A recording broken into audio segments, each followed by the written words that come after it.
came to power, who he really is, and who recruited him. Everyone knows that agents are given tasks. Zelensky is no exception. However, in his case, it's more like obligations, debts that cannot be ignored, like a deal with the devil. Over the course of 4 years of presidency, he has accomplished or brought to fruition at least 10 important tasks. Each of them, to varying degrees, has contributed to the destruction of Ukraine. Today, we'll examine all of them in detail.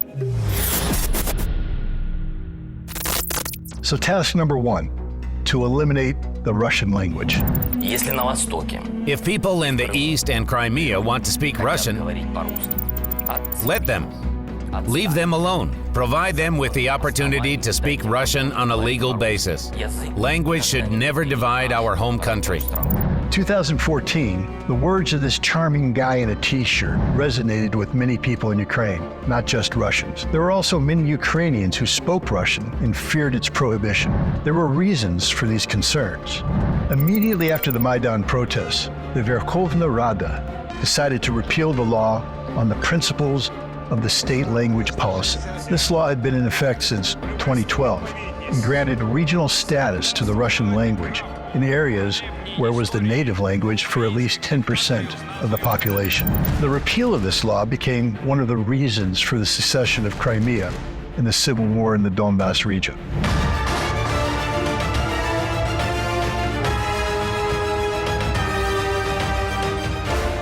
In the meantime, Zelensky himself had always spoken Russian and, most importantly, had defended it for many years until he became the president. In 2020, Zelensky made all schools in Ukraine Ukrainian language only. In my home country, the United States, documents and websites are created in 2 languages, English and Spanish. There are many Spanish language schools, and no one forces them to switch to English. This is fair and understandable. What's not understandable, why is English and not Russian the second language in Ukraine? Can you explain that to me? Are there many English, Americans, or Australians there? The greatest inconsistency in what Zelensky and the Kiev government say lies in the fact that after starting the civil war in 2014, while attempting to restrict and prohibit the use of the native language by the population of Donbas, they now say, we will unite all territories into one nation. However, what is happening in Donbas today is an attempt of the Western Ukrainians, Galatians, and those who are anti-Russian to carry out ethnic cleansing. This presents a real problem, and this aspect is often silenced in the West. Not only is it being silenced out, the West also supports it, and Zelensky is happy to do his best. Since January 2021, the entire service sector in the country has been switched to Ukrainian. You know, Zelensky once named Ukraine the center and heart of Europe. It seems to me that he got it wrong with the organs. It is heartless to violate the rights of 12.5 million of his own citizens. In the summer of 2021, the Constitutional Court of the country upheld the law on the Ukrainian language. Violations of this law are subject to fines. How could one hate his own people so much as to punish them for their native language? But take a look at this video. President Zelensky is pretending hard and diligently that he has forgotten Russian. Далее гуманитарная катастрофа однозначно внутри, в городе, потому что заехать продукты питания, лекарств, составляются списки. Наши ребята составляли, я знаю, составляли списки, военные ребята, все, кто в полоне, в плену, да, все, кто в плену. Perhaps someone will tell him that this is a disgusting play that won't convince even a child. Another obligation of such type to Western handlers was task number 2, to finalize the church split. Suitcase, train station, Russia. April of 2023, siege into Kyiv, Pyrtsysk, Lavra. What you see is a result of a long and painstaking work of my fellow countrymen. In December 2018, the Orthodox Church of Ukraine, or OCU, emerged in Ukraine with the support of Petro Poroshenko and the United States. One might wonder why. The Ukrainian Orthodox Church of the Moscow Patriarch already existed in the country, but apparently the term Moscow was a significant hindrance for the Ukrainian authorities to pray. That's why they created their own church, with blackjack and their own tomos. In 2019, the OCU received a decree from the Ecumenical Patriarch of Constantinople, granting them autocephaly, that is, the independence from the Russian Orthodox Church. It formally remained part of the Russian Orthodox Church. Except for that formality, everything that Kiev possibly could have asked for was granted by Moscow. The tomos issued from Constantinople is a very different thing entirely. Supposed autocephaly, but under the control of Constantinople. That almost every detail of church life within the so-called schismatic church must be approved by Patriarch Bartholomew, who of course himself is then under the control of the State Department and the CIA. The head of the OCU, Serhiy Epiphanius Dominko, started receiving frequent visits from American guests. In 2019, William Taylor, charged the affairs to Ukraine, came to meet him. And in January 2020, former CIA Director and U.S. Secretary of State Mike Pompeo paid a visit. The purpose of this visit will be revealed by him a bit later. I made sure the U.S. supported international recognition of the Orthodox Church of Ukraine, helped the Metropolitan escape Russian influence. Epiphanius awarded Mike Pompeo with a medal for this. Then there were meetings with Kurt Volker, the former U.S. Special Envoy for Ukraine. After that, there was a meeting with U.S. Secretary of State Antony Blinken. The meeting's schedule resembled that of a foreign affairs minister. Americans used Zelensky to complete the division of Ukrainian Orthodox believers into the right and wrong factions. The right ones attended the sanctuaries of the new church, while with the assistance of the Ukrainian authorities, they seized temples from the canonical church and expelled the priests. Finally, the situation escalated to the Kiev-Pechersky Lavra. As far as I know, it is one of the most important and ancient Orthodox shrines, dating back over 1,000 years. Unfortunately, the Kiev-Pechersky Lavra was under the administration of monks from the Canonical Orthodox Church of the Moscow Patriarchate. The Ministry of Culture of Ukraine decided it was heresy and terminated the lease agreement with the monastery. Security forces and nationalists besieged the walls of the Lavra.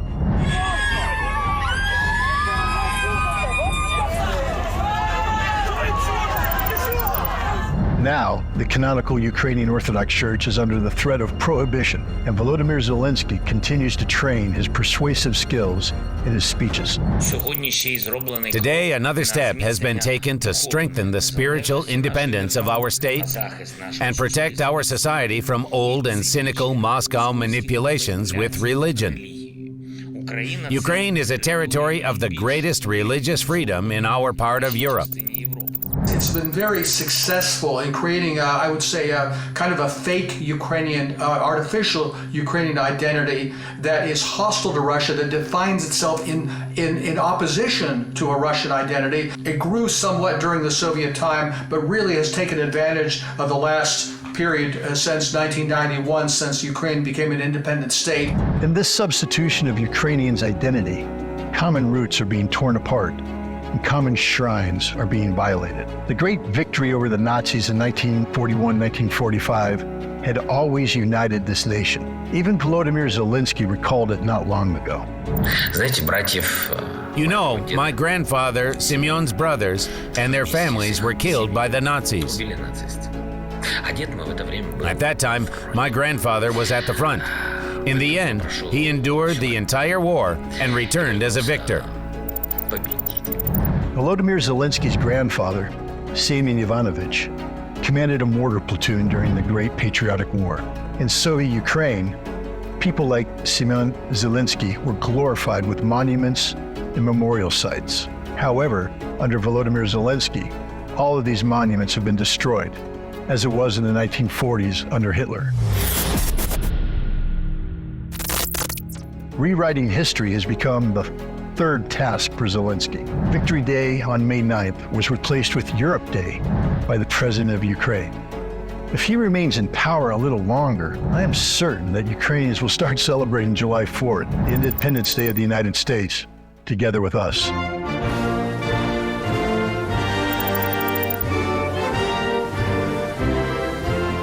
I've witnessed how everything Russian is being canceled in the West with the start of the special operation.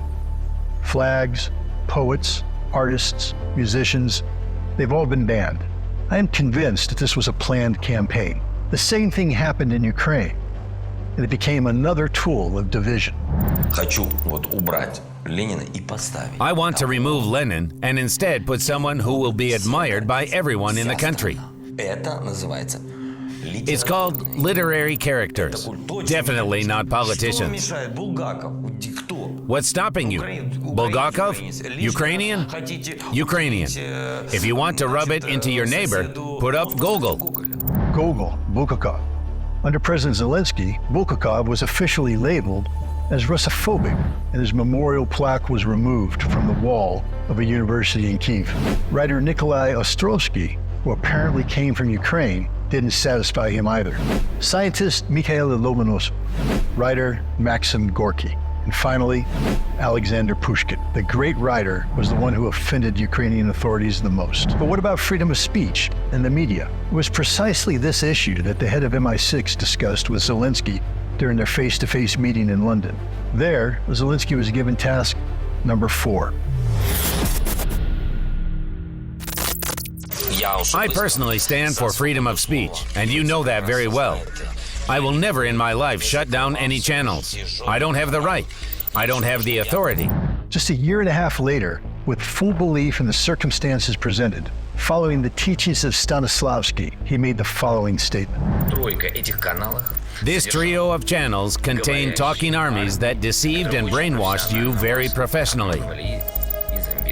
On February 3rd, 2021, 3 Ukrainian television channels, ZIK, News 1, and 112 Ukraine, were shut down. The decision was made by the National Security and Defense Council under Zelensky's order, of course. There is currently no threat to freedom of speech or media business in Ukraine. I will repeat those words. There is no threat to freedom of speech. This was said on the day when 3 television channels were shut down. A year later, Zelensky fulfilled another obligation. Let's call it task number 5. He banned the opposition. Certain political parties' activities are suspended at the time of martial law. On March 20th, 2022, the National Security and Defense Council of Ukraine, under Zelensky's orders, banned 11 opposition parties. No one in Ukraine objected to the funeral of freedom of speech. Those who could have objected were either killed, arrested, or fled the country. We were told that under Zelensky, dollar would cost 45. There would be chaos in Ukraine, there would be war. But none of this happened.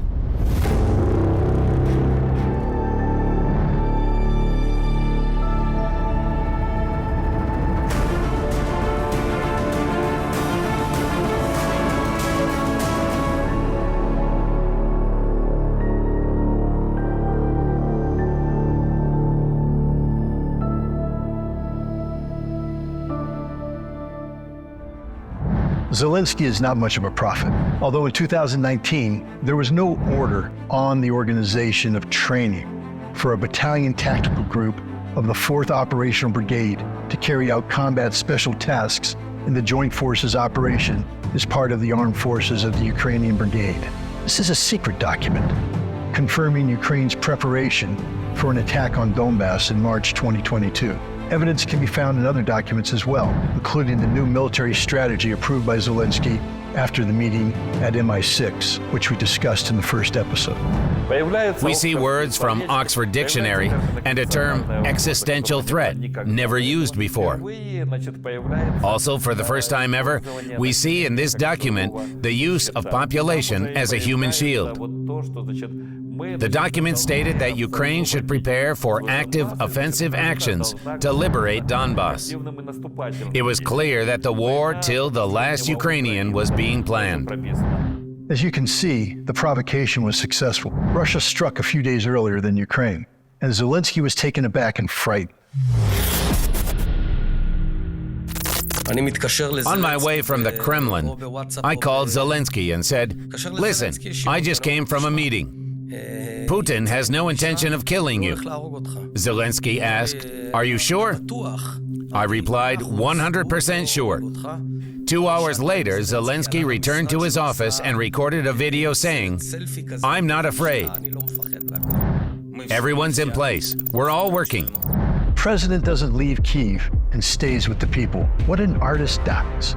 Perhaps he'll finally be awarded with an Oscar. After all, he tries his best, especially in this video. Тут я живу. This is where I live. Is this the president's bed? Were you here on the 24th? I was. Well, we also went down to the bomb shelter. Looking at a tiny room, one can't help but sympathize with the president. This poor guy lives and works in purely Spartan conditions. So this is where I live. Well, could you say this is your home? Взагалі, це можна сказати ваш дім. Цей кабінет. It's my home. I've lived here for a year. I almost believed it. Alas, the head of Ukraine lied. Again. На Банковой есть абсолютно. There is a well-equipped bomb shelter on Bankova Street. Советское время. Тогда, It was когда built during the Soviet era when the Soviet Union faced a real nuclear threat. атомной войны These are long-term facilities that allowed every member of the apparatus to function, аппарату всему. not just one individual. So there are no small rooms there, of course. Well, anything can be staged. But who cares about the truth when everyone is watching the tragic comedy starring Zelensky? The first thing his PR team did after February 24, 2022 was a new image, the military style, as if the president had just returned from the front lines. The unshaven look, the sunken face due to sleepless nights of hard work.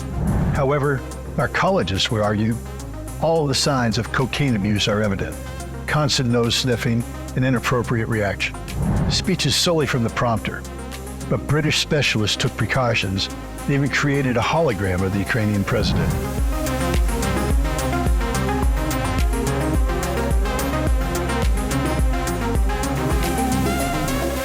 All of these technological possibilities can change public life. His addiction can be explained. It is quite common in the acting industry, from which Zelensky comes from. Unfortunately for the country, the Ukrainian president not only didn't quit, but apparently let himself go. It all began with weed. Medical marijuana, in my opinion, is normal. It is sold in small quantities, droplets. In 2020, Zelensky proposed legalizing cannabis in the country. At that time, his suggestion didn't go any further. However, everything changed when the war began. It's no secret that Ukrainian soldiers get stoned before going into battle, and weed is the least harmful substance they consume on the front lines, though they have someone to look up to in that regard.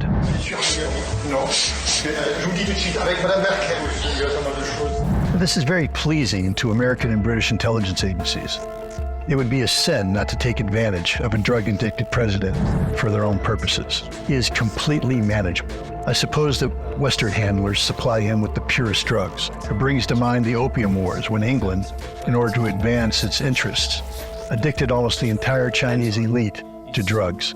I cannot speak for all of Zelensky's inner circle, but he himself alone was enough to accomplish what would never work with a sober person. For example, turning the country into an experimental playground and convincing others that it was great.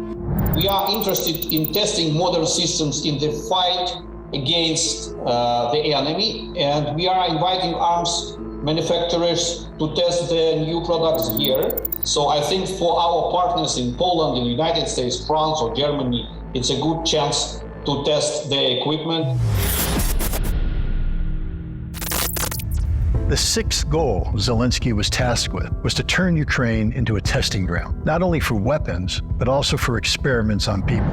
In 2005, the Defense Threat Reduction Agency, or DTRA, was established in the country. It is a pet project of the U.S. Department of Defense, and one of its tasks is to study biological threats, including deadly viruses and bacteria. Since 2005, the American side has been involved in modifying Ukrainian laboratories, selecting and training personnel, and gradually advancing its interests, goals, and tasks in the research field. They are approaching the old Soviet developments.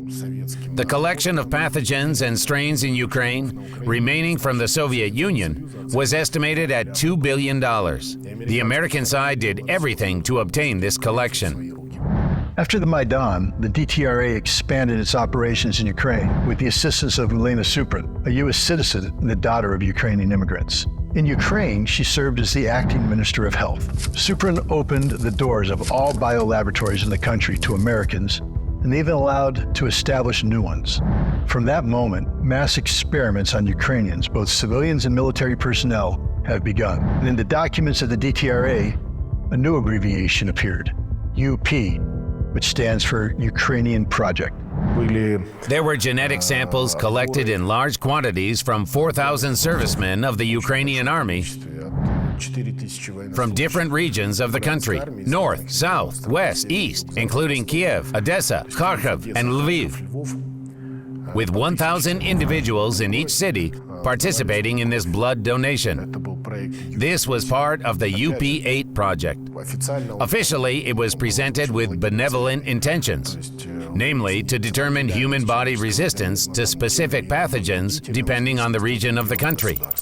According to some reports, in January 2016, in Kharkiv, approximately 20 Ukrainian soldiers died within 2 days from a flu-like virus. Another 200 soldiers were hospitalized. The intelligence of the Donetsk People's Republic has previously reported on research activities involving American military specialists. Research took place in a closed laboratory located in the village of Shelkostansia. It is situated 30 kilometers from the city of Kharkiv. According to our information, the leakage of the California strain of deadly influenza occurred precisely from there. From this day onwards, Ukraine turned into a petri dish. Outbreaks of cholera, hepatitis, and botulism were recorded here. But what wouldn't you do for the sake of science, especially in a foreign country? Therefore, in 2020, DTRA spent another $80 million on research in Ukraine. There wouldn't be an order from the U.S. Secretary of Defense to carry out work on the development of genetically targeted biological weapons on Ukrainian territory. However, it was possible that they would write an order for research to be conducted on combating certain diseases like tularemia more effectively. That's what they would write. And this is what can be found in official documents. The Pentagon's plans were disrupted by Russia's special operation. Now, the Russians could gain access to documents and biomaterials. This alarmed the United States to such an extent that in March 2022, Deputy Secretary of State Victoria Nuland let the secret out in the Senate. Ukraine has biological research facilities, which, in fact, we are now quite concerned Russian forces may be seeking to gain control of. Foreign specialists in the areas of plague, cholera, and hepatitis left Ukraine. Instead, the country was filled with soldiers of fortune.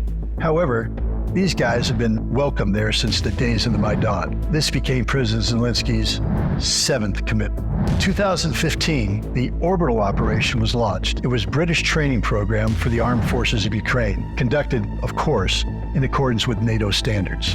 In 2016, Ukraine and the United States signed the concept of development of partnership between the Ministry of Defense of Ukraine and the Department of Defense of the United States for 5 years. In the autumn of 2017, American instructors discussed logistics and cooperation with the Nazi-affiliated Azov Battalion. The following year, Azov Battalion was visited by Canadian military personnel as well. I think the Ukrainian embassy here in Washington, in violation of the Geneva Conventions on Diplomacy, recruited these people, recruited soldiers, recruited mercenaries for their war against the Russian Federation. The CIA is involved, perhaps not directly, but and military intelligence perhaps not directly, but they're there to advise, to give counsel, to make suggestions, to link people up and help with organization.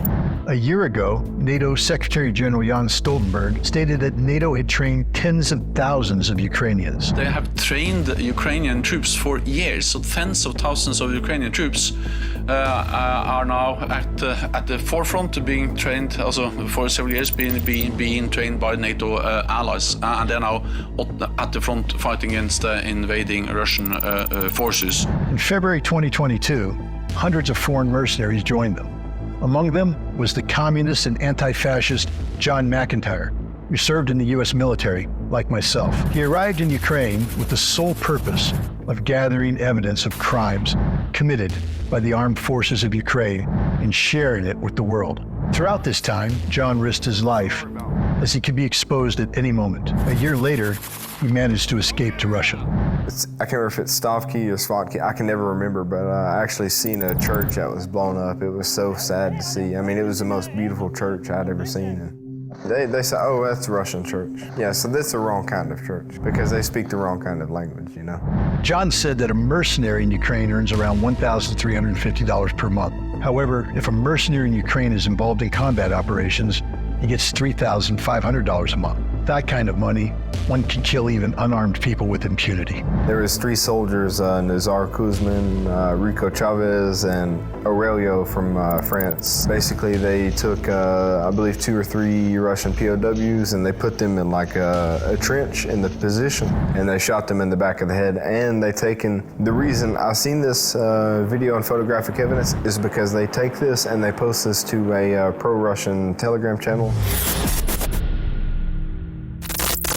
In fact, there's been a long-standing affinity between the United States and Ukrainian nationalists. It began immediately after World War II, when the Americans took the fleeing accomplices of Bandera under their wing. In 1948, the CIA launched a secret operation against the USSR. Later, it was given the code name Aerodynamic. Frank Wisner Sr., who was a CIA officer in charge. He worked with people who had been given him by the U.S. Army Counterintelligence Corps, Stepan Bandera and Mykola Lebed, who were essentially Nazi collaborators and murderers, war criminals, etc. He put together, with their assistance, recruiting and training Ukrainian dissidents to return to the Ukraine or to be taken out of the Ukraine, trained, and then sent back with weapons. And the intent was to divide the Ukraine from the then Soviet Union and make it into an independent country. The connection between Ukrainian nationalists and terrorists with the CIA could be exposed. This meant war with the Soviet Union. Therefore, the intelligence agencies slightly modified their subversive activities. They organized something called Prologue, which was a company in New York City that recruited dissidents and neo-Nazis and old Nazis from the Ukraine to make radio broadcasts, print newspapers, and pamphlets and things. In, I think, 1957, they had something like 1,200 hours of radio broadcasts and 100,000 or so newspapers and magazines that they printed and distributed both in the United States and Canada, and also into the Ukraine. At the same time, in Canada, a secret operation called Red Skin was launched. There is much less information available about it compared to the Aerodynamic. The only known fact is that it also involved Ukrainian nationalists. They worked with the American intelligence services and with the British to bring a lot of right-wing neo-Nazis or old-time Nazis, people who collaborated with Lebed and Bandera, into Canada and created a tremendous organization called the Ukrainian Conference of Canada. Today, Canada is the 3rd country in terms of the number of Ukrainians. There are more Ukrainians than in my homeland. For comparison, the Ukrainian diaspora in the United States amounts to around 1 million people, while in Canada, it constitutes 1.3 million people. They represent a significant political force.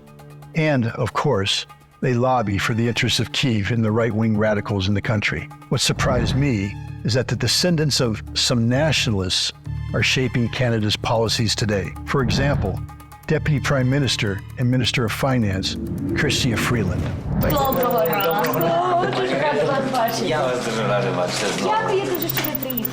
Her much-loved grandfather, Mikhailo Komiak, worked as the editor-in-chief of a Nazi newspaper, Krakauer Nachrichten, Krakow News, in Poland. Historical figure of the 20th century. That's how this newspaper referred to Adolf Hitler. Its readers were convinced that the population of Galicia was ready to fight and die for a wholly unjust cause designed by you-know-who.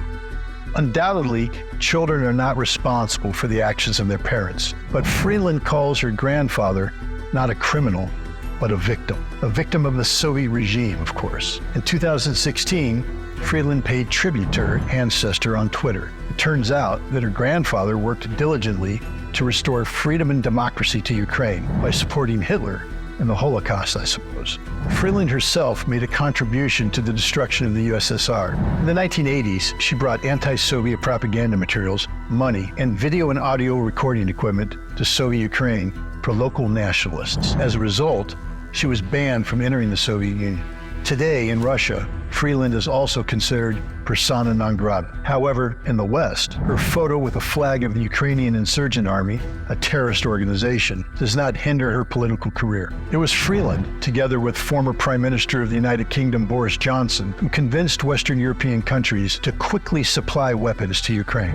In 2022, Canada provided Ukraine with $2 billion in direct financial assistance, an additional $500 million through bonds, and over $2.5 billion for military and humanitarian aid. Moreover, in Canada, the United States, the United Kingdom, and other countries, PLOST, which is an analog of Hitlerjugend, the Hitler Youth, operates freely. A youth organization of Ukrainian nationalists that, during World War II, trained militia for the OUN and SS Volunteer Division Galicia. It was established as early as 1911. Stepan Bandera and Roman Shukovich emerged from PLOST. Among active members of this organization were also Canadian Minister Chrystia Freeland. The fostering of xenophobia and Russophobia continues today. PLOST members were present during the Maidan protests and later participated in the killings of residents in Donbass. In 2019, under pressure from the Ukrainian diaspora, Zelensky became the first president to officially recognize the PLOST movement in Ukraine through legislation. It has now become the primary educational structure for young Ukrainians, funded by the state. This is just one aspect of Zelensky's bloody agreement. Let's call it task number 8, the legalization of Nazism. A few years ago, neo-Nazis caused outrage in Western media. However, today, Nazism and fascist insignia have become a fashionable trend. Swastikas, SS symbols, and the Totenkopf skull have become a norm. Even President Zelensky posts photos of them on his social media accounts. It's just kind of funny, like it's funny to me, like the links that the Ukrainian media and the Western media have to go to, like, hey guys, remove your swastikas for the camera, like we're trying to get a good shot here, you know, your swastikas making us look bad, you know. But some of them are open Nazis, yeah, I mean, like there's numerous evidence on the internet of like people with swastika flags and stuff like that, tattoos, and throwing up the Hitler salute, all that stuff. I mean, it's... In the middle of the last century, Hitler caused deaths of millions of innocent people. His ideology was rooted in hatred towards entire nations. Today, this ideology can be seen within the Ukrainian government and its army.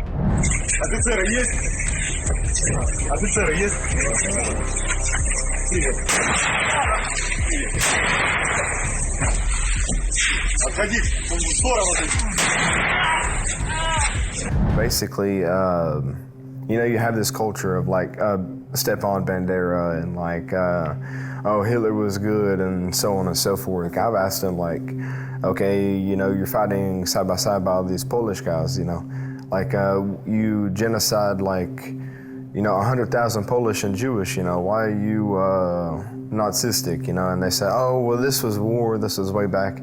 Like, no, this is genocide, like, you know. So they basically deny this genocide, even still to this day, you know. We often forget history too quickly in the West. I come from Brittany, and several mass killings during World War II, whether in Oradour-sur-Glane or in Brittany, were committed by Ukrainian forces serving in the Nazi German army. And yet, the West once again seems to believe that having neo-Nazis in Ukraine is acceptable, while we fight them in the West. There is a clear inconsistency, as if there were the good and the bad Nazis. So it turns out that the good Nazis are the ones who hate and kill Russians and fight against Russia. For these actions, the US and Western Europe seem to forgive all of their sins. It was necessary to build a Nazi Ukraine. It was being built during Poroshenko's presidency, of course. But bringing it to a state of a military conflict required, so to speak, shaping its population structure and preparing the population for war. And for that, a Jew was the best fit because it provided a colossal excuse. What Nazism, so to speak, could exist with a Jewish president? Where are you from? Where are you from? Tell me, where are you from? He fainted. As I have discovered, Zelensky himself is not against the Nazis and the atrocities committed by the Azov Battalion. Azov was one of those many battalions. They are what they are. They were defending our country. And later I want to explain to you.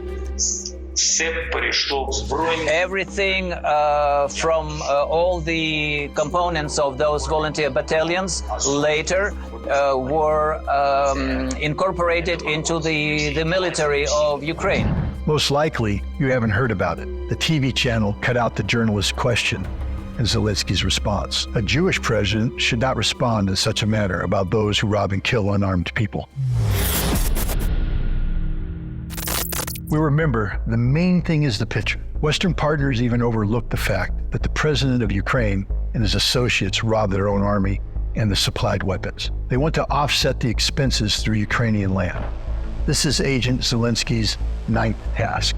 Fertile lands represented interest even for Hitler. The Ukrainian constitution even has a separate article dedicated to Black Earth or Chernozem.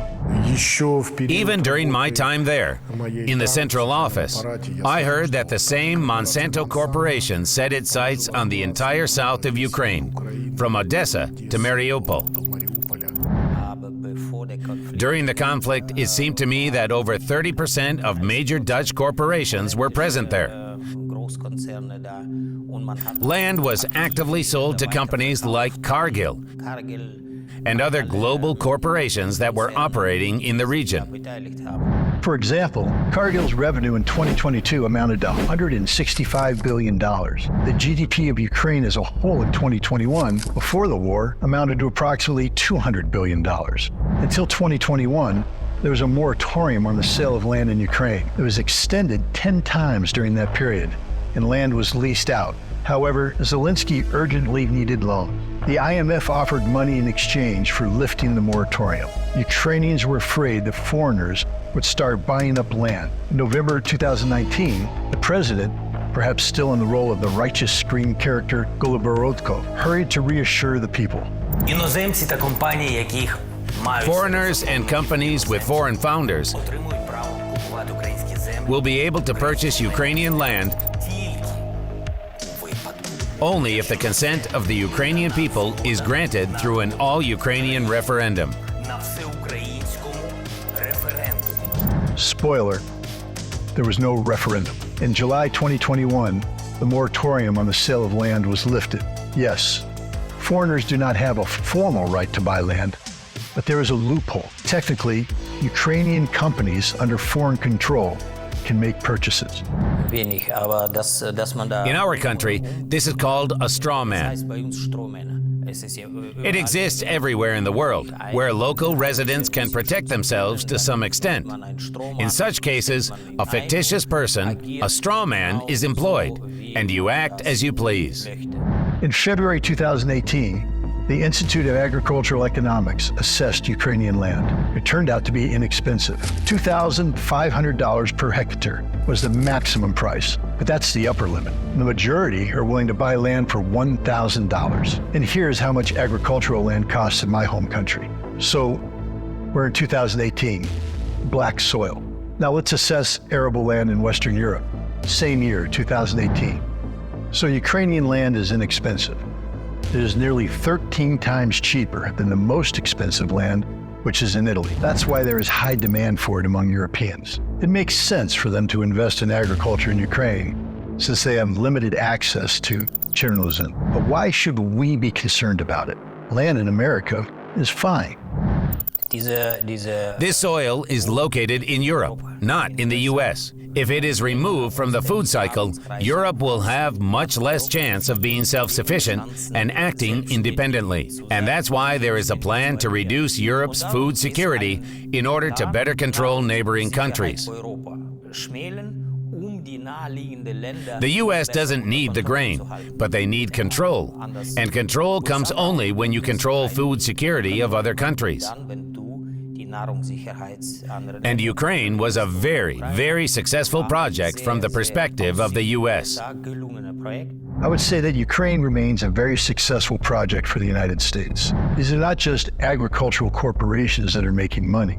In 2022, the investment firm BlackRock offered to help Ukraine rebuild its economy. Of course, this refers to the future prospects. The BlackRock company has the greatest global influence in society, as it controls almost all banks. It's impossible to even imagine the extent of their assets and the influence they have, both on German and Ukrainian politics. In May 2023, Zelensky signed an agreement with BlackRock. Last September, the cost of reconstruction and economic recovery of the country was estimated at nearly $350 billion. However, later Kyiv increased the expenses to $1 trillion. After Zelensky's agreement with BlackRock, people started writing on Twitter that Ukraine was becoming privatized and sold to funds. And you know, it seems to be true. BlackRock doesn't invest in recovery. Instead, it builds dependencies and spheres of influence through reconstruction.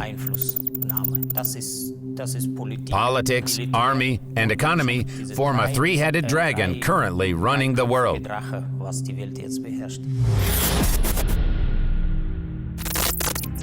I'm not sure about the entire world, but Ukraine will definitely be working for BlackRock and similar companies for the next 300 years. And at the same time, for the governments of the United States, the United Kingdom, and Canada. From 2014 to 2021, America allocated over $2.5 billion to Ukraine. These are the findings of the Kiel Institute for the World Economy, a German research institute. Since the beginning of 2022, the United States have been the leader in terms of military aid provided to Ukraine. From January 2022 to January 2023, Kyiv received over $46 billion for military purposes. Yes, we spent less on the war in Afghanistan, $43 billion over a little more than 9 years. The United Kingdom doesn't spare any expense also. In 2022, they transferred nearly $3 billion to Kyiv, and they plan to spend the same amount in 2023. Over the course of the year, NATO countries have provided Ukraine with approximately $120 billion in assistance. I may turn out to be a bad prophet, but I am confident that as soon as peace is established in Ukraine, the flow of dollars and credits will stop. And instead, we will be grabbed by the throat on all fronts, demanding the repayment of these debts. Nobody will care that Ukraine is currently incapable of repaying its debts. It simply cannot. Its debts now exceed our gross domestic product significantly. In May 2022, Biden signed the Lend-Lease law. This means that Ukraine started receiving weapons and equipment on credit, just like the Soviet Union and the United Kingdom during World War II.